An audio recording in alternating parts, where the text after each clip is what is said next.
ਆਏ ਹਾਏ ਤੁਸੀਂ ਲੁਤਫ ਲਓ ਯਾਰ ਇਸ ਗੱਲ ਦਾ। ਕਿਸੇ ਦਾ ਘਰ ਨਵਾਂ ਬਣੇ ਤੇ ਬੜਾ ਖੂਬਸੂਰਤ ਹੋਏ, ਲੋਕਾਂ ਦੀ ਖੁਆਇਸ਼ ਹੁੰਦੀ ਹੈ ਯਾਰ ਸਾਨੂੰ ਆਪਣੇ ਘਰ ਬੁਲਾਏ।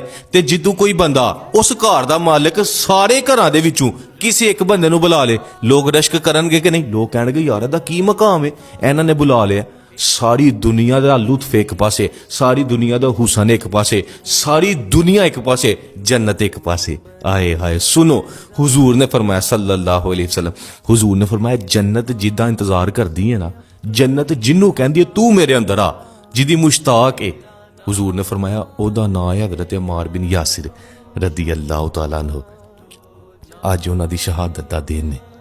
112 वारी ना सल्लल्लाहु अला मुहम्मद सल्लल्लाहु अलैहि वसल्लम पढ़ के ना इन्हां नूं इसाले सवाब करना है और यह दुआ करनी है, कहना या अल्लाह जन्नतियां नूं करना पिया इन्हां दे सदके सानूं भी जन्नत दे।